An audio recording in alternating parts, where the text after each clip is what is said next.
Oh, sorry, just a moment. Lynn, can you speak?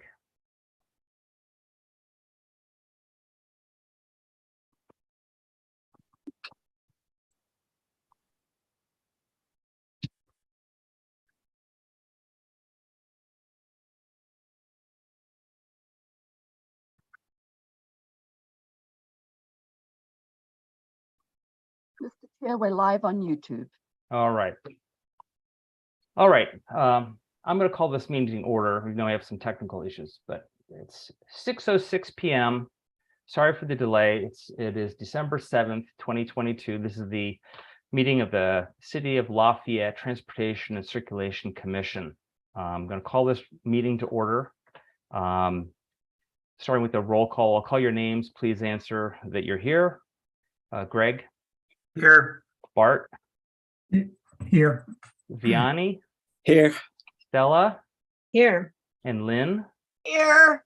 Great. And Lynn, you can take your hand, put your hand down when you get a chance. How do I? Okay. I'm here also. I'm Carl DiGiorgio.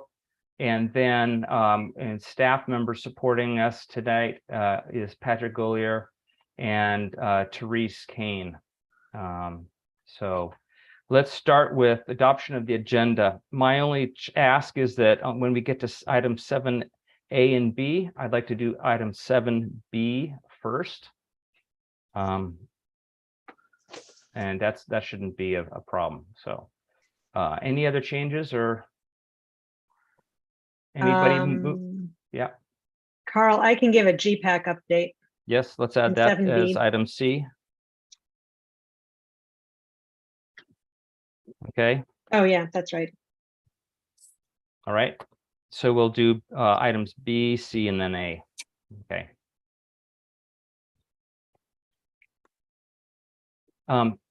Motion to please. adopt the agenda All with right. that change. Okay. Second. Second. All right. Well, I'll just do roll calls again. Greg, Aye. Bart, Aye. Stella, Aye. Yanni, Here. Lynn, Aye. and I'm an aye. So we're adopted the agenda as changed. Now's the portion of the meeting, public comment for those that sorry. This is the public comment section for those in the attendees list that want to comment on something that's not on tonight's agenda. So if any of the attendees would like to raise your hand, we'll hear what you have to say.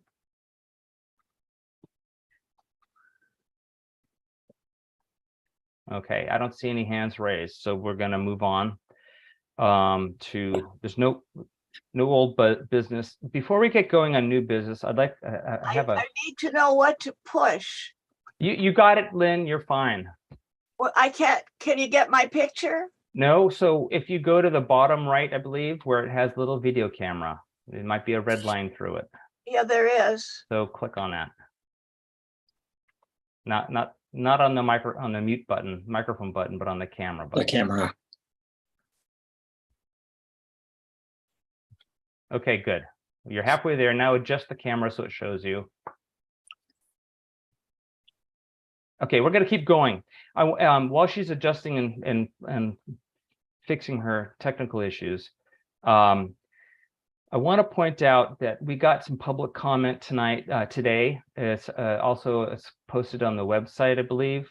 Some of the items in that public comment were not really for items on this agenda. Actually, let me say it differently. There was a letter from Jeff Moore in the handout, or sorry, in the public comments handout that was on slides 2 through 8. That is really an item that belongs with the LRSP, which will be item 7B. Okay. Then there was also a article that council member Anduri had circulated to different people, and I had it included in here. That's on slides 12 through 17. And that's just general knowledge. It's not really something for tonight's discussion. Okay. So with that being said, Patrick, do you want to take us into item 6A? Yeah. And I put together kind of a down and dirty PowerPoint, so I will share my screen. And feel free to stop me if if the PowerPoint is just it's taking too long or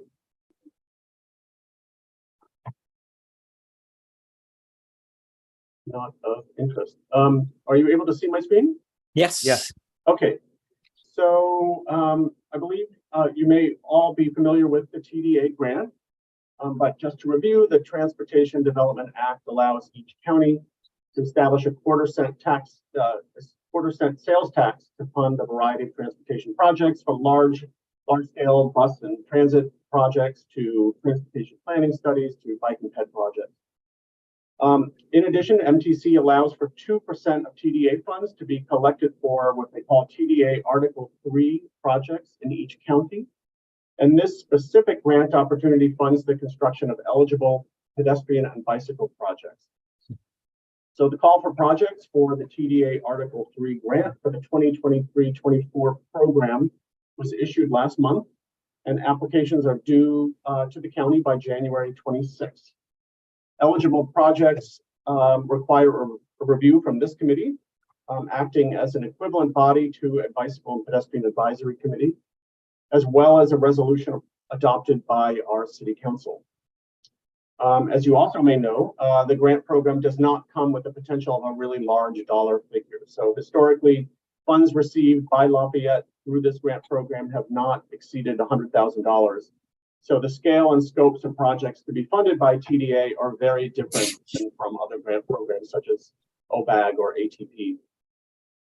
And the scale limits the projects that can be realistically considered for applications. So ultimately, the project that was chosen by staff for consideration is the construction of a paved ADA compliant pathway from the East Bay Regional Park District's Briones staging area along Pleasant Hill Road to Spring Hill Road and Spring Hill Elementary School. Yes. This is a portion of a project identified in the Walkways Plan. Specifically, the Walkways Plan calls for the construction of a walkway on both sides of Pleasant Hill Road, from Old Tunnel Road to Ruiz Valley Road on the west side. The project was also called out in last year's tool report for Spring Hill School. The report listed this project as a medium priority project to pave the pathway between Briones Park and the Lafayette Ridge staging area and the school, and formalize the lot as a remote pickup and drop off area to ease congestion at the main school parking lot. And I've spoken with the school superintendent as well as the school principal about the project, and both of it verbally expressed their support. And so while this project wasn't identified by TransCirc as one of the short-term school safety projects that Public Works is currently working on implementing, this project does come with some advantages. So first, the project would address the safety and circulation concerns that were identified as part of the rapid implementation school process for Spring Hill School. Today, the paved pathway is mostly unpaved, as you can see on the right, non-ADA compliant, and may be challenging for some given the presence of tree roots and grade issues. Further, there are other obstacles for pedestrians, such as utilities and parked cars, as you can see on the left. Further, the construction of the project would address one of the short-term priority projects that are on the list for this school, specifically the construction of a pathway to close the gap between the asphalt path and the concrete sidewalk behind the Spring Hill Neighborhood Gateway sign. It would also represent another gap closure in the pedestrian network along Pleasant Hill Road. So you may remember that we were successful in our TDA application from 2 years ago to widen and repave the trail along the west side of Pleasant Hill Road between Spring Hill and Ruiz Valley Roads. And construction on that project is expected this summer. This project would also help to address one of the unintended consequences of the recent safety improvements that have been installed at this school. This is a recent photo from Google Street View But we understand that the new delineators installed between the slip lane, the bike lane, and the travel lanes have resulted in some unsafe behaviors between drivers in the slip lane and drivers trying to access the informal parking area along Pleasant Hill Road. And so construction of a more formal pathway here would give some drivers additional parking options if the informal parking area is ultimately removed. In addition, a conceptual design was prepared in 2018 on behalf of the Terraces project to construct a pathway on the west side of Pleasant Hill Road from Deer Hill to Spring Hill Roads. The staff report included relevant sheets from the design plan set, but it is important to note and clarify that these 2018 designs do not represent final design plans. They don't reflect drainage information, they don't include elevations or grade information that would indicate whether or not we're meeting ADA compliance. And so if we were to move forward with this project, we will have to conduct a survey, confirm a final alignment, and prepare designs that are constructible. So without a survey in hand, there are some elements of the project that are still to be determined, more specifically the exact alignment. So the 2018 design shows the pathway running from the existing pathway alignment near the parking lot up along Pleasant Hill Road, and then cutting across the gravel parking area towards Pleasant Hill Road and connecting to the existing sidewalk and curb ramp at the slip lane. So that's where my cursor is, if you can see that. Yeah. Another option might be to maintain the existing alignment of the pathway and provide spurs at the northern end to both the crosswalk and at the slip lane, as well as to the school, where there are more informal pathway alignments. So this alignment may be challenging given the need to meet ADA compliance, but is one that we might consider. Additionally, the pathway is identified as 6 feet in most locations on the 2018 design, but we would seek to construct as wide a pathway as is technically feasible and given budget constraints. A rough cost estimate has been put together for this project, and that is included as an attachment to the staff report. Roughly, construction costs would equal about $150,000 to $155,000, and that includes a 10% contingency. To minimize costs, we would seek to take on as much of the project in-house as feasible, including all the design work. So if the design work were conducted in-house, we could eliminate the design consultant fee as well as the design contingency. And so we would need, well, with that said, we would need about $10,000 in a design fee to conduct a survey. And so the project estimate based on our assumptions today is approximately $160,000. We would request $100,000 from TDA, and the remainder would represent the local match. I just have a few slides I can just go through really, really quickly that will remind you of existing conditions in various locations if you haven't been there in a while. The first and second photos are essentially of the same location, just taken one from the parking lot and two from the pathway, where the gate is, where the pathway would be proposed to begin.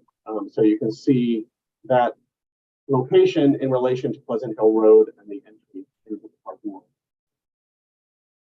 This is a photo of the existing entry to the path, and you can see a very large mature tree in the pathway, which we would seek not to have to remove. I mentioned that the pathway is partially paved. Photo number 4 does show that paved section right where the path starts, and then I repeated the photo here, but you can see where the gravel pathway begins. 6 and 7 just show the location as it kind of snakes around adjacent to the park and Pleasant Hill Road. And then towards the northern end, you can see the complex head right away. 8 looking towards Spring Hill Road. And then photos 10 and 11 just show the different spur options that might be available. Photo 10 heading towards the school, and photo 11 you can already see an informal pathway headed towards the crosswalk and for those who want to continue further up Pleasant Hill Road. So that is my presentation.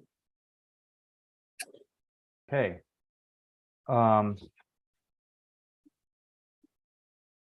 Let's start with clarifying questions from the commissioners. If the commissioners have questions of Patrick about the either the staff report or the handout. So let's start with Stella had her hands up first.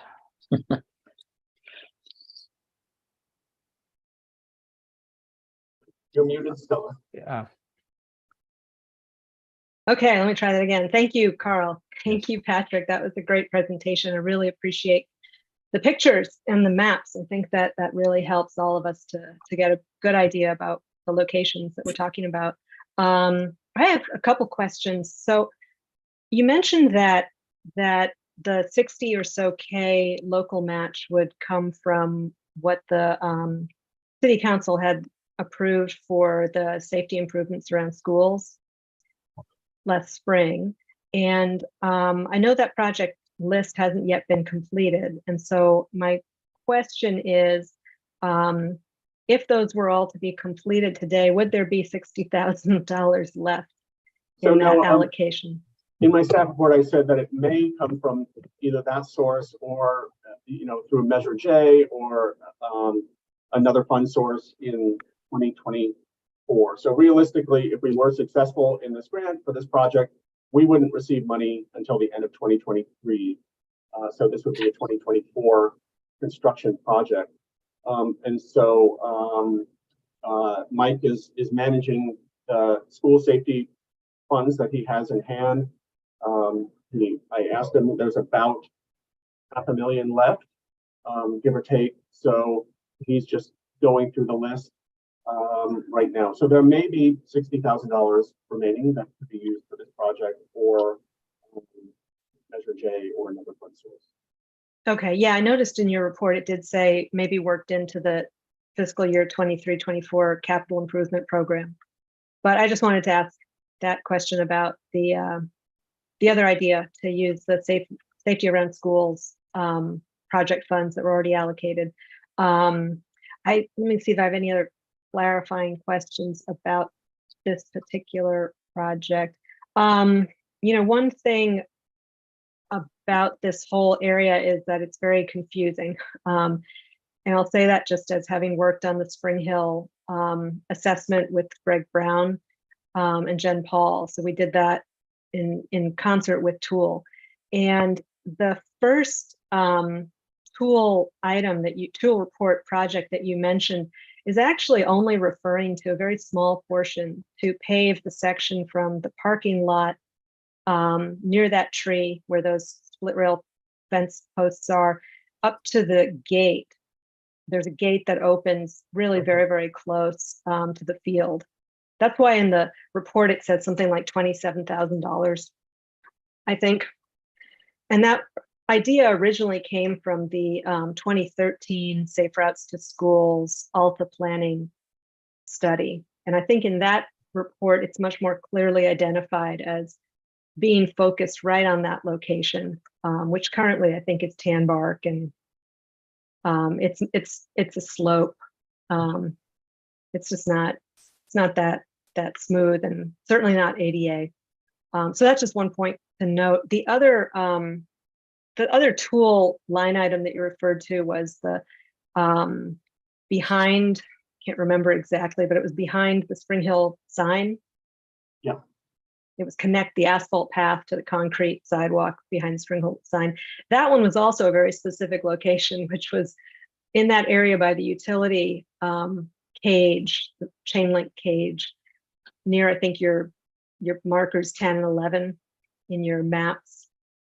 And it was where there's really no path. Maybe it was once kind of a trail with maybe some railroad tie steps. You can barely see any of it, and it's all just mud right now and pretty eroded. But that was that specific location. That one had a larger dollar amount. So again, I think there was still confusion going on as to exactly what project is being described and such. So in any event, I just wanted to put that out as clarification from the historical record, and also just to note that that area behind the sign, I mean, you've probably looked at it, but the slope is significant. And so I really wonder about the ADA aspect of it. But maybe it's possible to do a little bit of a switchback because there is enough real estate. The last question I have is the trail or the path that exists now really is a trail that's East Bay Regional Park Districts. And so I wanted to ask if they've been brought into the discussion and if they're in agreement with this upgrade. They were brought into discussion when the 2018 design was completed. So at that time, they were supportive and subject to your transfer approval of this project. I'm going to reach out to them to re-engage them about this project. Okay, that sounds good. You know, sorry, one last question came up in my head related to this. That 2018 draft, was that part of the homes at Deer Hill negotiated compromise? Okay, so that one, now that we've heard there's been movement in the court case regarding terraces, if for some reason terraces is built, this path that we see in that 2018 plan set is not part of the deal. Is that correct? I don't know. Okay. That's very recent. The court decision. So yeah, it's had a very complicated history of plans and changes, and so yeah. Okay, I'll ask Mike about it. Yeah, I Thank think you. I think you're right. So I think that the trail was part of the alternative plan, but that will come up later, I'm sure. All right, Bart, Okay, you're up thank next. you. Hey, Bart, you're up next. Yeah, I'm here. I wanted to find out more about how this would impact the informal parking. And I've been there before, but it's been a while since I've been there. A portion of the informal parking might be graded, but my memory was that it was dirt. It's the parking off of Pleasant Hill Road. Is that going to be retained and improved, or is it removed, or what happens with that area where cars are parking now? yeah, it depends on the alignment of this pathway. So like I said, the 2018 design had the pathway kind of skirting through that informal parking area. So and I had also mentioned that just recently we've been hearing a lot of safety concerns about drivers trying to access that parking area. So I've been in touch with the school. We're doing communication out to folks to remind them to please drive safely and legally. So some of that parking may be removed as part of this project, but some of the parking may be removed even if this project doesn't move forward.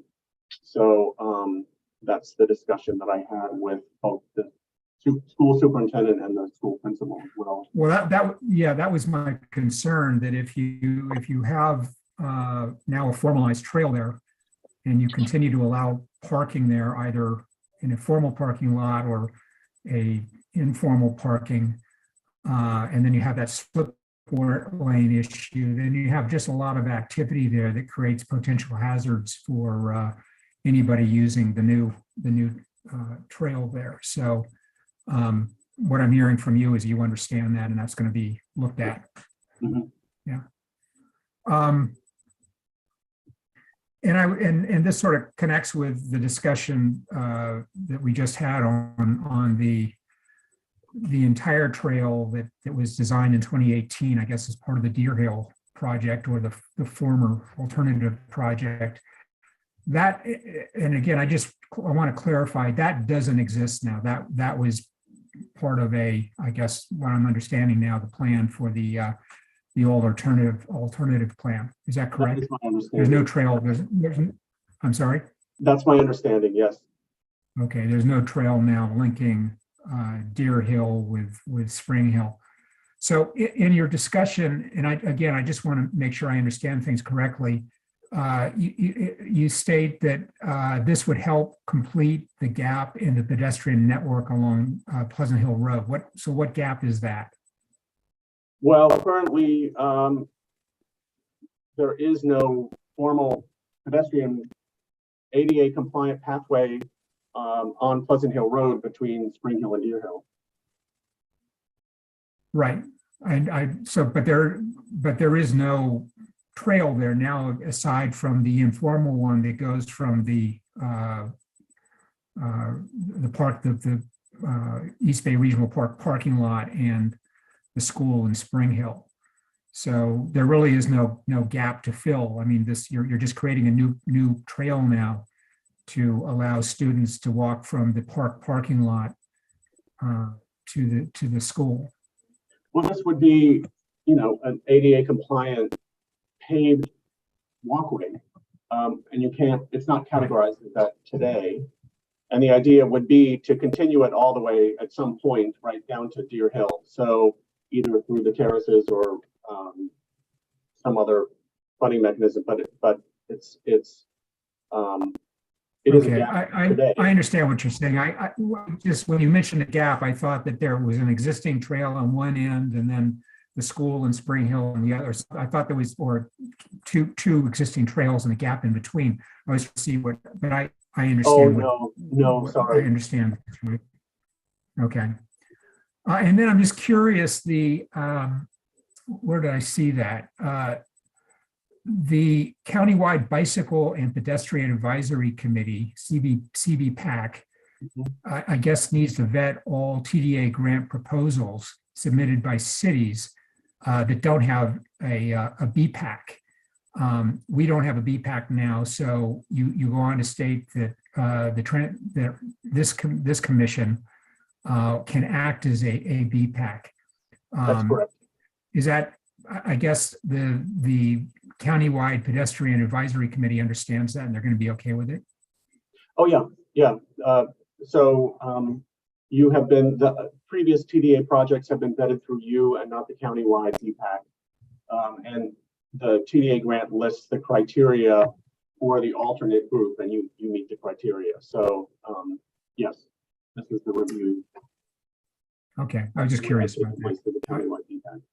Okay, those are all my questions. Thanks. Okay, Greg, you're up in the list next.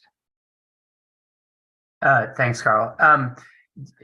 I think Stella kind of mentioned what was on my mind is that the ownership of this area between the city, the school district, and East Bay Regional Park districts, I think is pretty convoluted. And just in looking at the parcel maps,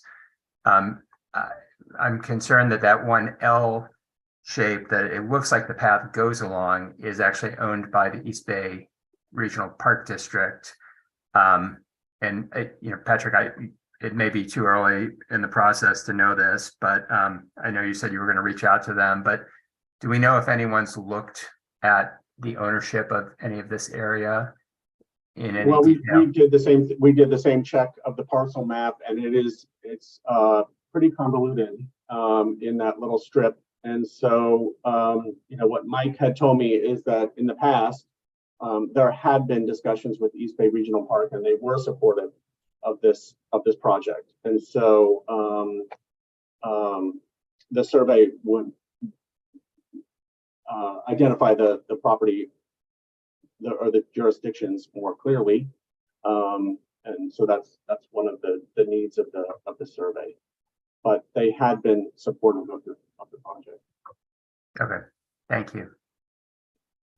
That's all I had, Carl. All right, Lynn, you unmute yourself.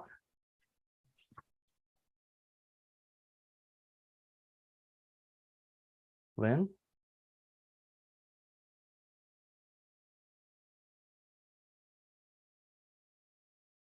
No, not again. We can hear you. We can hear you, Lynn. Go ahead. Okay, all right, good, thank you. Now, if you could just tell me what to click onto so that I could be seen, that would help. Well, I don't know what to click on. your video is on. It's your camera's pointed in the wrong direction, so you need to just make it rotate up or down so that. My own camera? Yes. My own, really? There you go. Oh, easy as that. Okay. So Oh. then, okay, I have some questions. yes, let's hurry. Okay. The East Bay Regional Park District, you're not going to have a problem with them at all, I'm sure.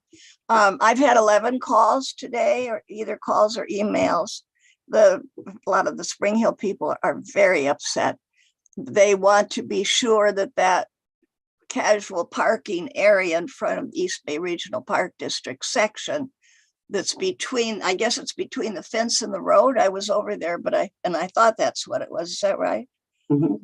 Yeah, they want that gone because the kids are mixing with the cars and the cars are mixing with the kids and they're terrified.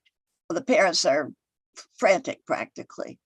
So if we can get rid of that on the parking that's close to the street and make that, maybe make that the pathway. I don't know what works out. Maybe I think the PTA parents would feel better if Patrick could work with them and talk to them and maybe work out something mutually happy situation.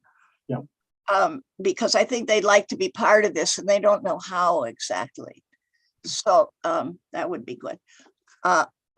Another one, you are going to take this all the way to Deer Hill, right? I hope. No, not through this project. We are looking for a project that fits the scale and scope of the TDA grant. And so right now, and so ultimately, yes, but for this project, it will take us just to the parking lot. Only to the edge of the parking lot or to the far end of the parking lot or what? The portion of the parking lot closest to the school. But there's a chance that you might be willing to take off the cars on the outside between the fence and Pleasant Hill Road, right? Well, right now, the design that we have shows that the pathway is going through that Can you? gravel area. So the cars would have to be, parking would have to be removed. I'm getting vibration. Can you? Right now, the design that we have shows an alignment for the pathway that goes through the gravel parking area. And so parking would have to be removed in order to facilitate the project. The parking has to be removed. Oh, but how about next to the road, that casual parking? Not inside the fence, but outside the fence. I think we're talking about the same area. Okay. The gravel area adjacent to Pleasant Hill Road. And that's the area of concern from the homeowners association. Yeah, next to the road. Yes, thank you very much.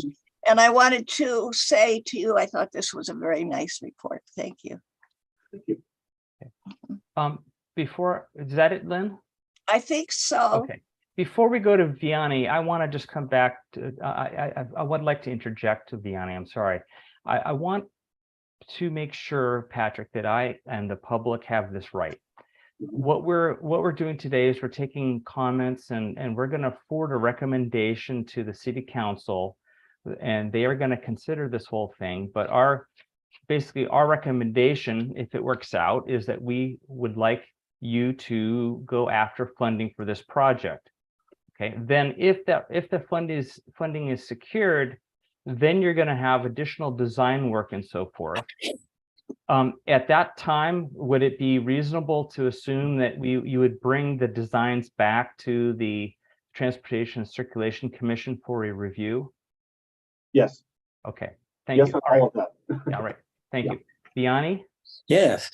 Well, Patrick, thank you for the nice report. I was wondering, is there going to be some kind of barrier between the path and the road? Because the road, there is a bicycle path there, and the cyclists go quite fast because they're coming down and they're almost at the bottom. But nonetheless, if kids were to, step out of the path, it could be quite dangerous for the cyclist and for the kid. So that's a comment that I'll take. That we could incorporate into a design. Okay. Yes. And then one more thing, actually, is there is it's not directly involved with the path, but rather with a bicycle, with cyclists that are on the road or on the side. There is a storm drain that is very, very scary. And any cyclists have to go into the path of cars. And in the past, when I still could ride on my own, I got sometimes a little close to cars because you have to deviate from the bicycle path. If you So follow this is my- on Pleasant Hill, the storm drain is on Pleasant Hill Road. and Yes, in it the is bike- on the west side. Yes, it's just before the entrance to the parking lot. Okay, And it's quite deep too. And I'm surprised, I don't know whether there have been any accidents, but it is for a cyclist who's coming down about 22 miles an hour. It's very scary. okay, I'm noting this. Thank you. Anything else, Jenny, on the You know, project? that's it. That's Okay, it. great. Really, All right, very much appreciate it. I pretty much think that at this point, I'd like to I'll go to public comment. So if the members and the attendees on Zoom would like to comment on item 6A, the grant application, then please raise your hand.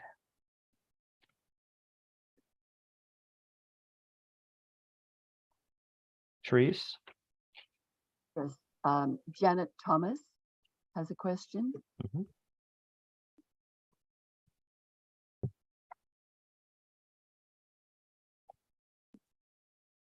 Um, Go ahead, Janet. Please unmute yourself.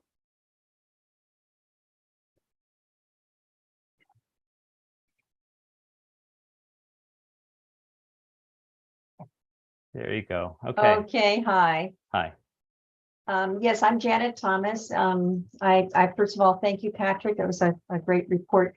I'm someone who actually walks that path about 4 times a week. I'm a grandma who picks up kids. I park in Briones and walk to the front to meet the kids, and then we come back to the parking lot. So I know it very well.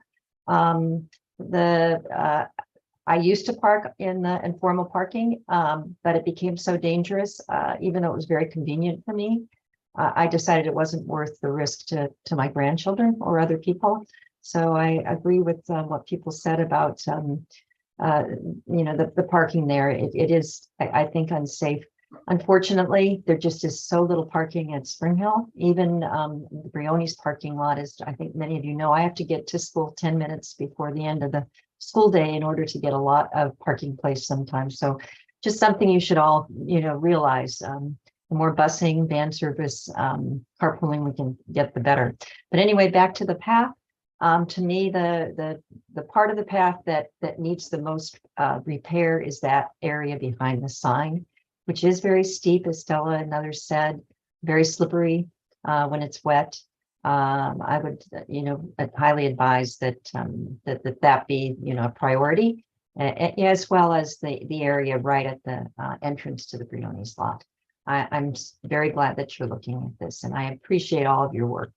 I'm just going to give a plug in down the road. I would love to see the east side of Pleasant Hill Road, that sidewalk, actually south of Acalanes High School, widened. City owns some of that. I'd love to see that walkway improved. I also walk that a few times a week, but that's a separate issue. Thank you very much. Thank you. Any question? Stella? I have a question for Janet. So Sure. you said Hi, you're Stella. there. Hi, you're there every day to pick up the grandkids? Well, no, I'm there twice a week, so 4 times. okay. Yeah, back and forth. Yeah, yes. Oh, okay, sorry. Well, I was just going to ask, do you know if currently the back gate that's closest to the parking lot is locked? Is that why No. parents are walking up the path? Okay, it is open, and most of the kids actually come through the school. I would say 85% of the students join their parents in the parking lot by just walking through the school, along through the field. It hasn't always been open. During COVID, it was closed at times. part of my reason for walking to the front is I have younger grade school kids. I think, you know, and also I do feel a little uncomfortable that I like to walk with them in the parking lot in Brioni's because the Brioni's parking lot is also, in my mind, a little bit unsafe for younger kids. Yeah, I can understand that. Yeah, well, thanks for that information. Can I just interject quickly? I'm sorry to interrupt Stella and Yeah. Janet. So I did meet with the principal of the school, and she mentioned that that gate is open for pickup and drop off only, and then it's locked at all other times. So I just wanted to be clear. I know, Janet, it's there open when you're there. but Right, right. During school hours, it's locked. And then, you know, when school's not open, I believe it's Well, locked. actually, that's not the case, Patrick, because I also attend soccer games there on the weekends and it's open. But I think you're right. I think, you know, the majority of the time it is locked. All right. Thank you. During the school Appreciate day, that. during the school day, I believe it's locked, except for those 2 times. But on the weekends, when there are games, I believe they open it again. Lynn, you had a Thank you, question? Janet. I have one last question, if I could. Okay, sorry. Just to clarify, so Janet, you'd also mentioned the east side sidewalk on Pleasant Hill Road, and you're referring to the one that runs from not quite Quant, I think, I forget the name of the street, maybe Hill or Nawson, all the way down to really Mount Diablo. Actually, yes. I right now often walk along the area from Quant to Ocklawanee's High School and feel very safe. It's very protected. What I'm talking about is the area from Stanley south, actually beyond the freeway to Mount Diablo Boulevard. I mean, I know that there are some plans for the potential median strip, you know, walkway, but I would much prefer to see a walkway on the east side of the road. I think that that makes a lot of sense. Okay, and just as a point I'll make, since Patrick's here listening, I've taken a lot of walks on that as well, and I measured it and found it's about a 6-foot sidewalk, which is not that small. But what's the issue is that there's oleander that needs to be trimmed back because it's probably stretching out about 2 feet from the cement line. And I could certainly put that in as a maintenance item, and I probably should have a long time ago, but it's one of those things, you walk around, you see stuff, you think, oh, I should do that, and then you forget. So thank you, Janet, for bringing that up. Thank you. I think that's a great observation, that sidewalk is used and should continue to be serviceable. Lynn, did you have a question of I did. Janet? I did. I had a thought and a question, and 2 or 3 of us here tonight are the perfect ones to ask. I was wondering if we might be able to persuade the powers that be, CCTA and so on, to let us reduce the travel speed. We did it up around Marywood. Why not do it here and reduce the speeds in the morning when the kids are going to school and the parents are going home, or at least just to school, and do the same thing in the afternoon when the kids are let out of school? Why not reduce the whole speeds all along Pleasant Hill Road and set the lights accordingly? We should be able to do that. How would you feel about that? So I believe that they are. If it's a school zone, I believe, I have to check, but I believe that they are reduced within the school zone, well, both schools. You're We've doing got what?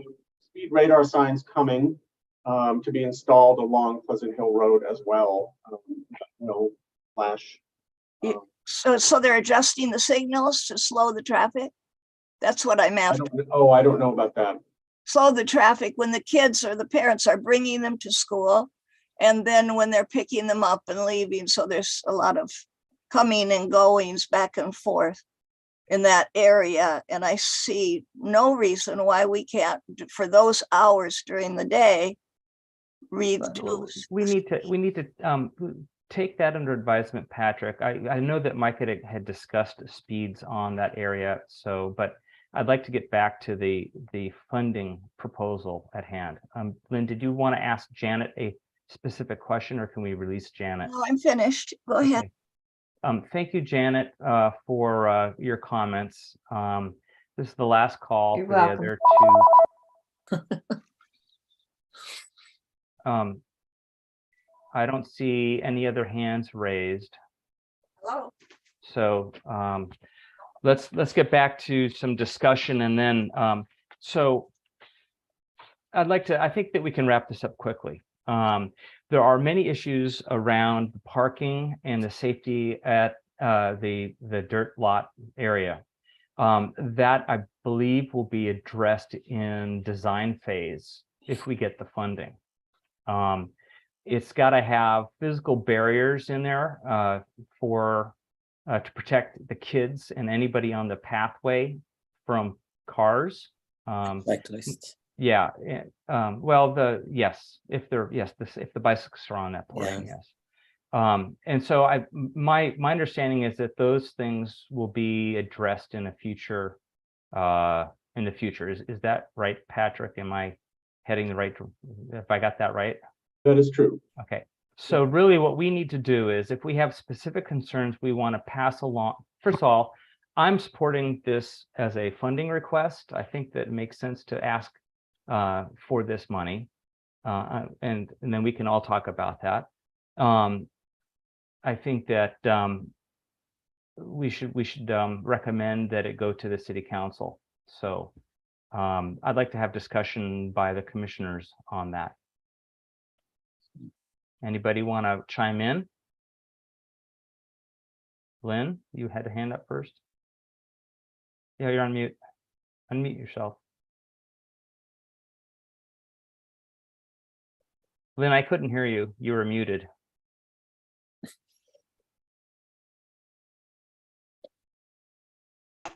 Yeah, right. Now, Yes, you're Yes. saying? I was saying that I move that we approve the recommendation. Okay, let's Stella, before anybody seconds, Stella, did you have a comment or concern about the what were you going to say? Yeah, the short of it. Yeah, just that, yes, I agree we should submit the grant and go for the money. But the one thing I would just ask to include in a motion is just that the projects that are currently on the safety improvements around schools that have not yet been completed be, I guess, whatever money was allocated to them is used for those first before this. I know the schedule and timing may make that happen anyway, but that would be my request. Okay. Any other discussion? So Lynn, if you don't mind, let me friendly amendment to what you had said. Patrick, you've been writing all this down, but if I can summarize, recommendation of the Transportation Circulation Commission to support this funding proposal with concerns about maintaining existing projects, or let's say execution of existing projects and funding concerns to be addressed. I don't know, that's rough, but that's, I think, gets that in. And also want to note for the city council, I think, general concern by commissioners in neighborhood about parking, and that that they should understand that design the solution will include safety measures for pedestrians and bicyclists. Does that make sense? Okay. Lynn? The only clarifying question that I have, Yeah. if I can ask that, is the execution of the current projects, that's the funding pot for those short-term projects would be used for those projects first. It's not a construction timeline, but it's that the funding be used for those projects first. Yeah. Okay. Yeah. I think so. Yeah, we have a list. Make sure we get through it. Yep. Hopefully get the money. Hopefully have extra 60 or find it somewhere else. Yeah, so Lynn comments and then Vianney after that. Yes, I would like you to work into that, since you were in the process of doing a very nice motion, or revising mine. Would you add into that Patrick would be working with the neighbors, the PTA, but particularly the neighbors who are so concerned, particularly about the pathway that's near the cars. So I think it's very important. We're losing our almost losing our reputation for working with the neighbors about making changes to their neighborhoods. And we've never had that problem before. And I don't think we should have it now. People have always felt that they could come to the Traffic Commission with their problems and that they would be involved in the working out of the problems. And I think we have to continue that. That's our charge. I hear what you're saying. I'm not sure that that's part of the funding proposal, though, because that actually might be a second work stream that needs to be addressed before the funding is resolved. Does that make sense? No, I think I'd like to have something in the wording. So what specifically, well, say it this way.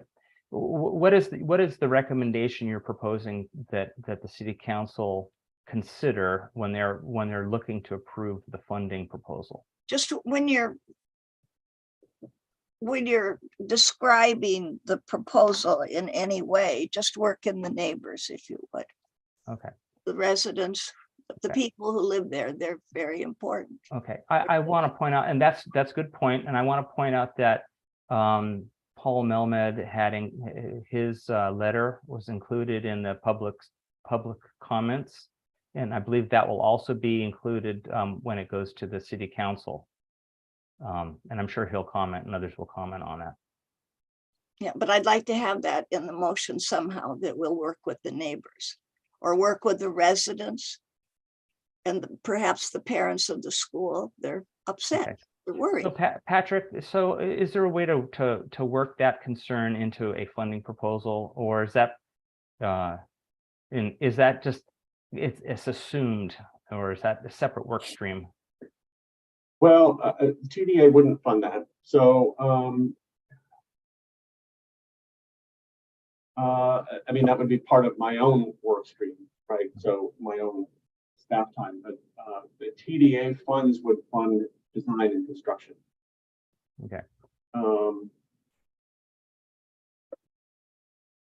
So maybe what we'll do is when we send assuming if this proposal is approved and when it goes to the city council, then I think that it makes sense in your presentation of existing conditions to highlight the concerns of the neighbors about the parking issues and so forth, which I think a lot of the council people have heard of separately also. But can you let's do it this way. Let's have you specifically call it out when you make your presentation to the city council that there's concerns in that area. I would like a pledge that we will work with the residents.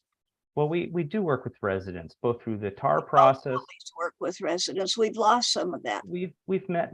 I disagree. We've met with them on this issue, and also we had the safety around schools process, and they've been involved with that. So Yes, we yes, have been working with them. some of it. But I'd like to continue, and in particular in the development of this trail. Okay, so what I suggest then is, for the purposes of this proposal, we've noted that we've asked that Patrick relay concerns about the parking in that area when he does the presentation to the city council.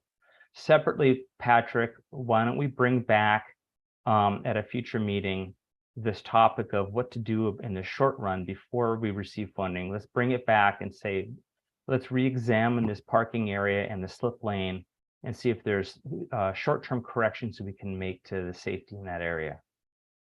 Would that be acceptable? Not quite. You're getting there. Okay. Vianney, you had your hand raised. Yes, I have a question. It's for Patrick, actually. Mhm. And should the speed limit be on the road there between those two schools? Shouldn't it be 25 miles an hour, since It's all school zone? I believe I'd have to ask Mike what it is, but it's a school zone, and so it should be 25 when children are present. Oh. Oh, I see. That's exactly what it is. Yeah, okay. Is it now? Do they obey it? Yes. Is it enforced? Is for Stella, no? Is it enforced? There Oh. have been motor officers on occasion, but not every day, every minute. No. Okay, I want to, let's get back to the issue here. So I think that I'm comfortable in, so let's go back. The proposal, we have a proposal amended to include funding concerns and also relay our concerns about the parking on the gravel area and so forth in the presentation to the city council when Patrick brings it forward. I would like to know if, and someone would like to second second this matter as discussed. I'll second that as discussed. Okay. Then let's go for a roll call vote. Bart, Yes, Greg, Aye. Stella, Aye. Yanni, Aye. Lynn, Yes. and I'm an aye. So thank you, Patrick, for preparing that, and Yes. and we look forward to seeing that at the city council meeting. Okay. Commissioner staff and updates section. Well, let's try and get through this quickly. I think we should be able to get through all of this in like 20-25 minutes. And one of the commissioners has expressed a need to drop off at that point. So let's start. I start with the LRSP oral update. Right, so I just wanted to give everyone an update since our last meeting last month. So we held a public workshop last week, and it was a virtual public workshop. Thanks to Greg and Stella for joining and for volunteering actually to help with it. So the process was that myself and Tool gave a report, just giving kind of a high level presentation to attendees. There were about 40 attendees.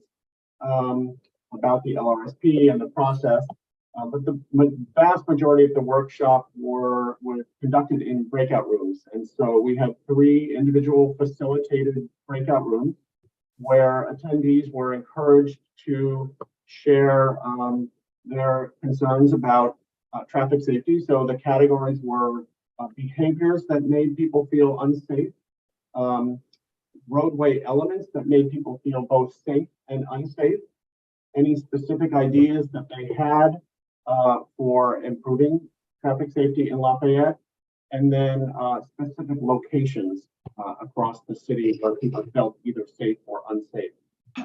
And so I'd invite Greg and Stella to chime in, but the conversations were really robust, I thought, and respectful.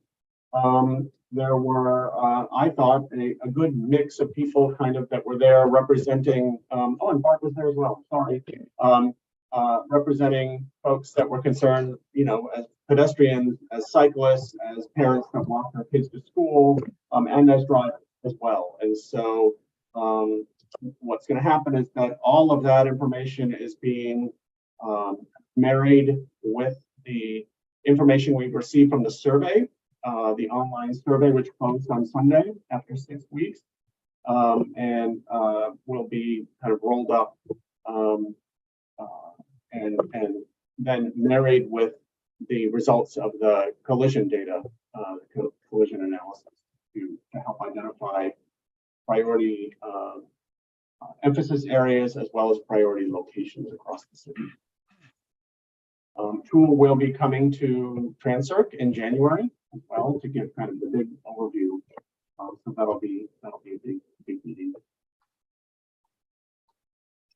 Greg, Stella, or Bart, do you want to add any comments to what Patrick said? Yeah, I would just, I think Patrick gave a good summary of it. There was a good number of people that attended the overall workshop. The breakout room that Stella and I were in, I thought was good. There were a number of folks that hadn't necessarily participated in, the safer routes to schools or LRSP or other Transcirc matters. So it was good to hear from them. And we got some, good feedback, some consistent with, sort of what we've heard in the past, and then a few new ideas as well. Stella? I agree with everything you said. That's Yeah, great. I also agree with everything that's been said. I thought it was a good workshop, and it was very productive. The breakout session that I was in was very, very productive, interesting to hear what people had to say. So I thought it was a good effort. Well, thank you.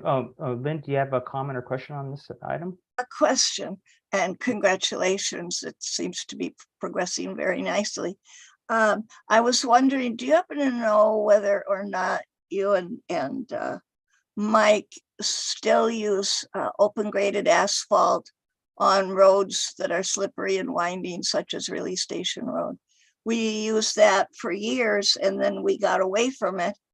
And then we started up again, and I don't know where we are now, but it does reduce accidents. It's known to do that. Open graded asphalt, it's called. It's more expensive, but it saves accidents. And it did that for years. And then we changed engineers, and I think he tried it once, and maybe it was too expensive or too bothersome. I don't know what, but I think we should go back to that. That would help, because we do have spin outs on that road now again. Okay. So Patrick, why don't you take that as a follow-up item? That's really part of the item A. Stella, you had your hand up. Yeah, I have a question on LRSP. We're still in that agenda item Yes, right now. we are. Okay, awesome. So, I was interested in the analysis that we got in the public comment from Mr. Moore. And one of the really interesting things he noted was that the 2018 data from TIMS seems to be maybe in error. And so I know I had seen some issues in the crash analysis that I shared with Patrick with respect to the 2021 year being provisional data, as well as inclusion of 2015-16 and some of the map points on the crash maps. And so I'm just wondering if, Patrick, you've shared any of this with Tool, and if they're going to be able to kind of rerun their crash analysis tables, or just make sure that the analysis and the outcome, the networks, the high injury locations that they presented when they first showed us the crash analysis have been double checked with the data. And are they still using that time frame 2017 to 21? So the answers to your questions are yes, I did share Mr. Moore's concern with Tool. They were going to do some double checking. What they thought off the top of their head was that the way that they captured the TIMS information is that they have a shapefile for Lafayette. There were some collisions that were labeled as either unincorporated or Walnut Creek that really were within that Lafayette shapefile, which I think there was a difference of 3 collisions that Mr. Moore did not capture, but that Tool did. So they were going to go back and check, but they thought it was a question of the shapefile geography. Okay, yeah, I know there's issues where we have unincorporated county locations that have a postal code or postal city of Lafayette, but the jurisdiction is not. So those people who live in them, that's like Northeast Lafayette, their address will say Lafayette, but they can't vote in Lafayette City Council elections, for example. And what Tool said too was that there was one collision that was labeled on the collision report as being in Walnut Creek, but the location just showed up in Lafayette, and so it can be challenging. Yeah, yes, no, going back and double checking everything. Oh, okay. And so the 2018 issue, I hope that they've come to some understanding. I did not go in and query the TIMS myself to double check Mr. Moore's assertion, but it was a bit concerning that there was just one local crash in 2018, whereas other years it ranged from 3 to 19. It seemed like an aberration in data integrity issue. I did ask them about that.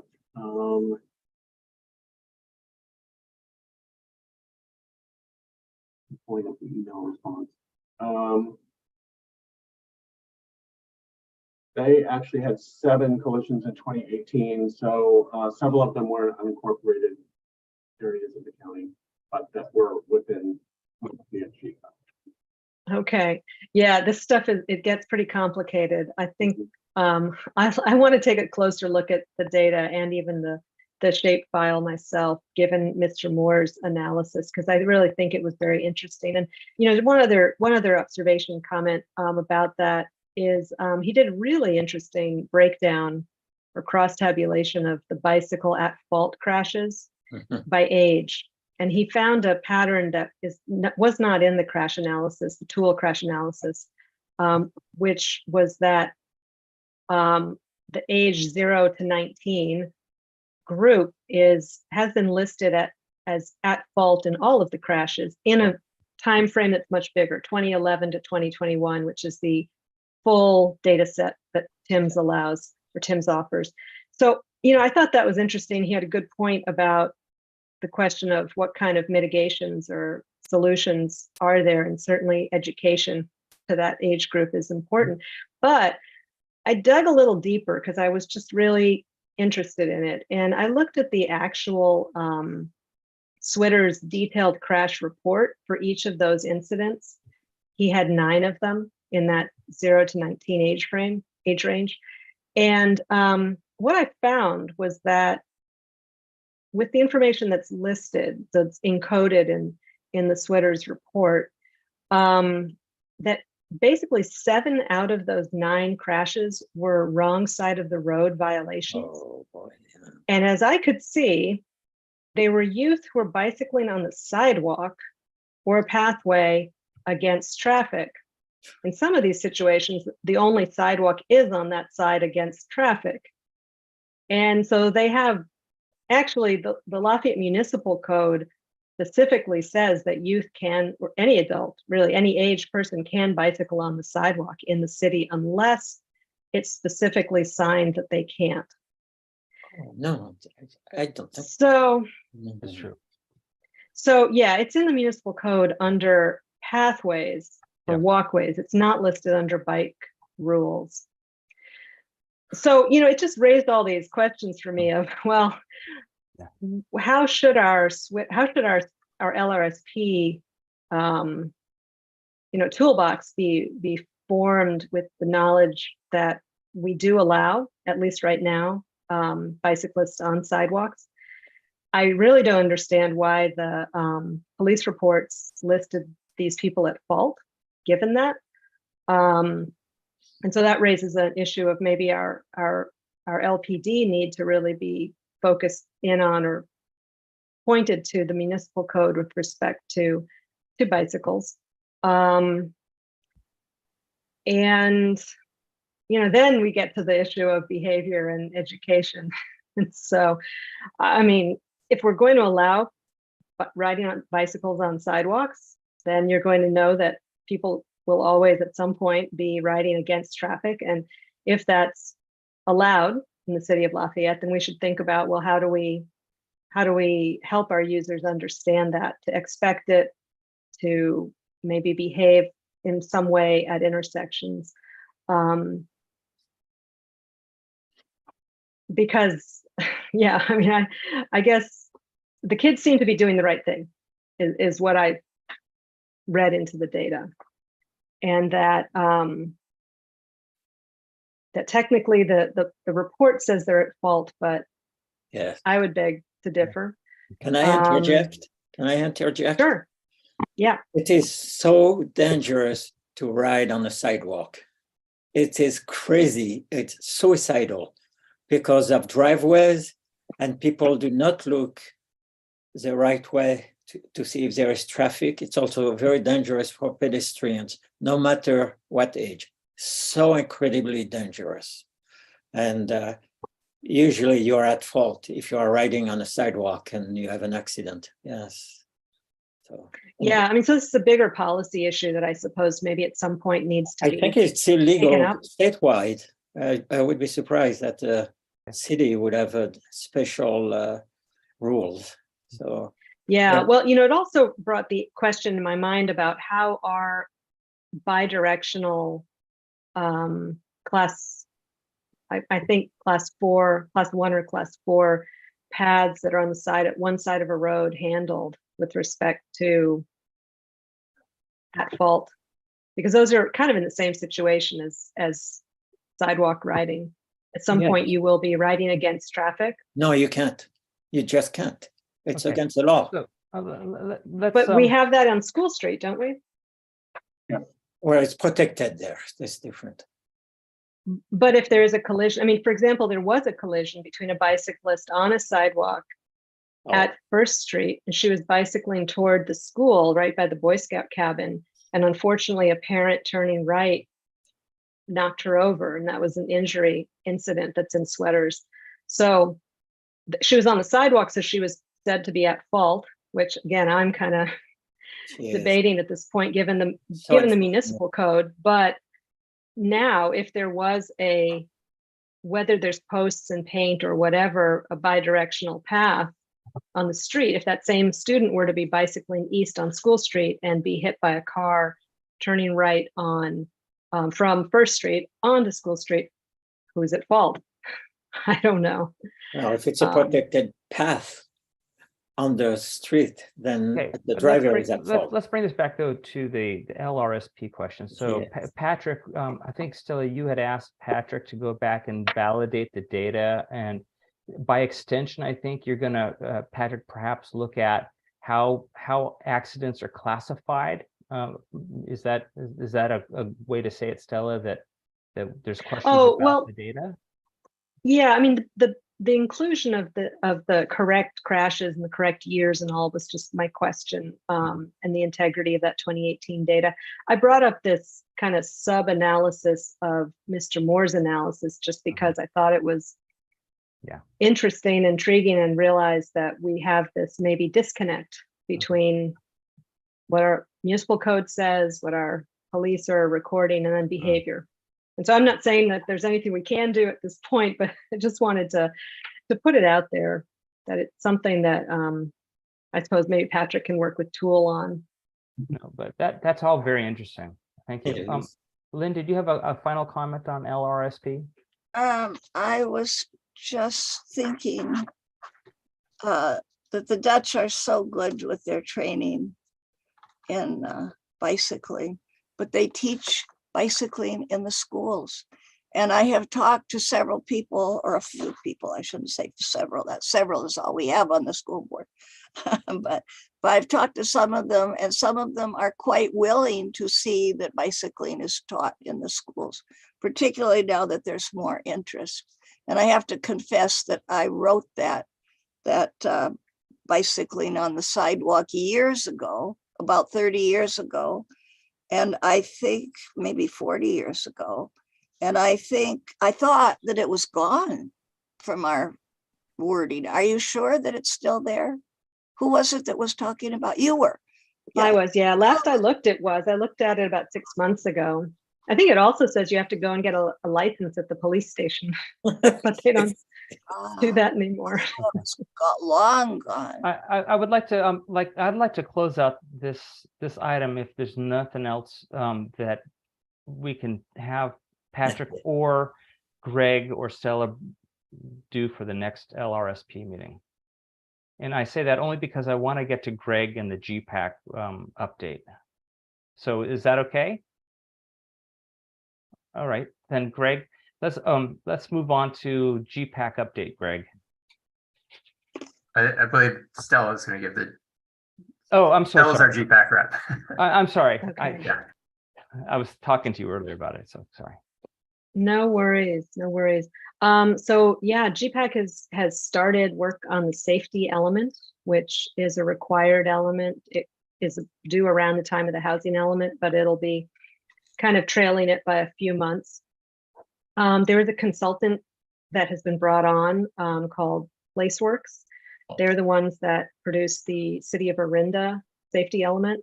And so we are now in the first phase where they are preparing what I believe they call, make sure I get the term right, they're going to be producing a hazards, population, and assets memo, which they'll be bringing to the GPAC meeting next week on the 13th. Although I'm looking at the city calendar and it's not in there yet, so I'm hoping that I have the right information.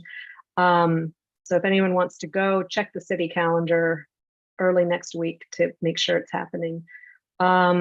And that memo, I believe, will be the starting place for what was a background data kind of text narrative about all of the hazards and issues in the city. One thing that will not be part of the PlaceWorks contract is an evacuation analysis that was conducted by Fair and Peers as part of the housing element EIR.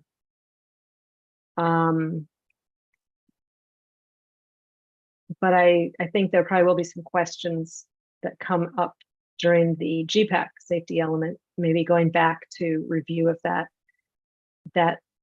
evacuation analysis, because that never came through GPAC as part of the housing element work, if any of that makes any sense.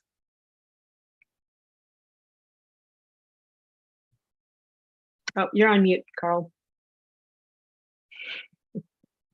I had a barking dog, sorry. Lynn, did you have a question of Stella? No, yes, I did. Are you not the new chair of the? No, I'm not the new chair, but I agreed to be vice chair. Vice chair? Yeah, the chair. Congratulations. Oh, thank you. Thank you. The chair this year is Matt Pease. He is on the Chamber of Commerce board and is on GPAC as that representative from the chamber. Yep. And I think that's the GPAC update.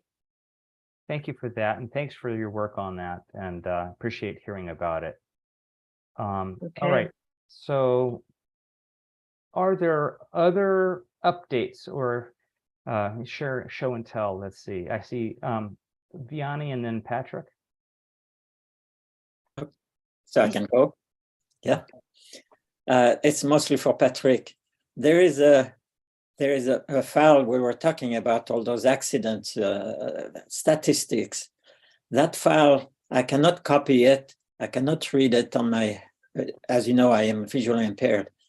But I would like to have the original file so that I can copy it and my computer can read it, because right now it cannot be read. Okay, I'll work with you to make sure you get that. Thank you. And then I have a different subject, and that's for everyone. Mr. Stone's project on Oak Hill Road. The exit and the entrance is a similar situation as what's the name of that store?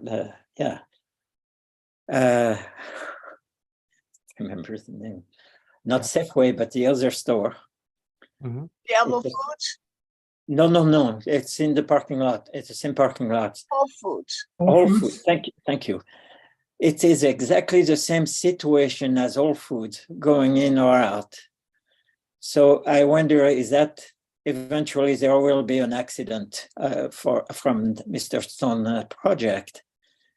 Wouldn't it be advisable for Mr. Stone to install the same kind of lights as it is on Whole Foods? Patrick? So the transportation impact analysis showed the same number of vehicles going in and out of Terrace Way as today with the existing land uses. And so the recommendation was not to add another signal at that location. But it's so dangerous, because there were some accidents when there was that video store that is no longer there. Huh? A lot of them. Yeah, okay. Yeah. So I thought it would be a more preemptive solution to avoid more accidents and to have Mr. Stone project pay for installing all the light rather than the city having to come back later on and pay for it.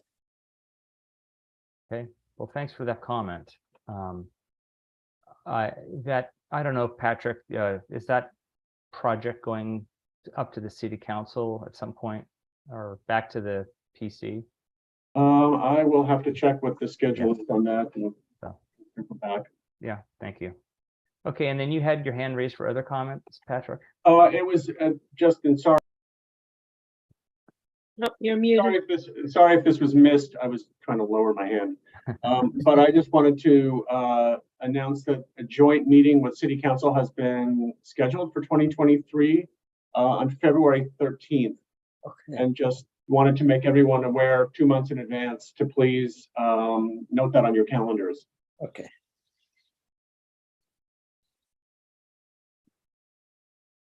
All right. Anything else, Vianney? Are you No. done? Thank you. Okay. Yes. Okay. Is there anything else we'd like to share, or otherwise, I think we'll finish up this meeting. So, thank you, everybody. Thank you for the public that attended, and thank you for all the commissioners' hard work. And I appreciate everybody looking into the details of the staff report and the public comments. So, it's 7:27, and this meeting is adjourned.